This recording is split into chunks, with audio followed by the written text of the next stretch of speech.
This is a month to reevaluate the cornerstones of your life. It's Gemini and Mercury retrograde season, so the theme of intellectual investment really takes the spotlight for all of the month. All this action is happening in your third house. This is all about your cognitive function and your ability to think before you act. As much as Aries show up for the job and are great doers, an area of disadvantage is always moving without caution. Impulsivity often gets the best of some Aries, and this Mercury retrograde might be when you face some consequences for being reckless. You may be challenged to take a deep breath before you make decisions and access your intuitive knowing.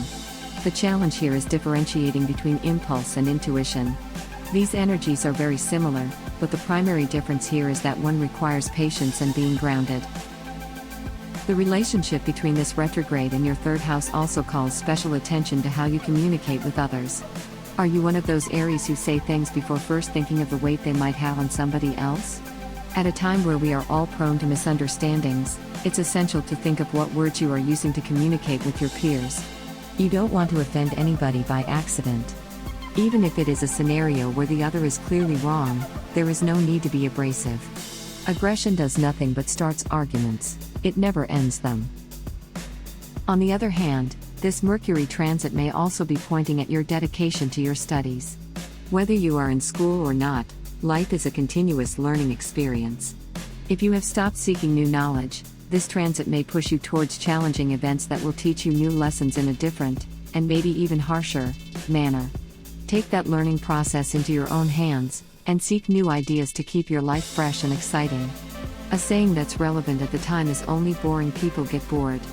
Don't cause your own tedium by being resistant to alternate pathways.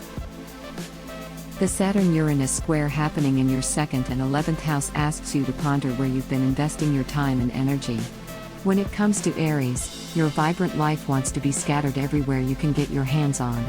With Uranus transiting your 2nd house, you may be feeling unusually willing to give and spend your resources outwards. Giving yourself away, that easily can put you in social groups that hinder you instead of benefiting you. This square symbolizes the need to be able to know when to step out of a toxic group. Suppose you find yourself doing things with the fear of missing out on what other people have to offer. In that case, it's good to note that sometimes the things people are giving away are not of any use to you. This month will be great to exercise that awareness. The Gemini new moon happens in your 3rd house. This new cycle is all about the behavioral patterns you have built for yourself. May they be good or bad, it is always good to check up and pay attention to what things you are repeating over and over. The more you do something, the more it becomes part of who you are, so if you are paying attention to these patterns and tend to them with care, you can design your optimal self. The key to success during this cycle is using your brain power instead of your muscles to achieve your goals. An analysis is not usually associated with your sign. Still, that is precisely why a little effort to be methodical about the way you live your life can go a long way.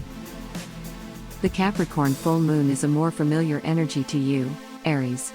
Capricorn is another fellow doer in the zodiac. Especially at the full moon, be ready to experience the culmination of little actions you've done through the month come to fruition in a tangible way. At the full moon, June 24th, Mercury will also have gone direct, speeding things back up and easing communication. It happens in your 10th house, so this is a fantastic time to get out there and be made visible.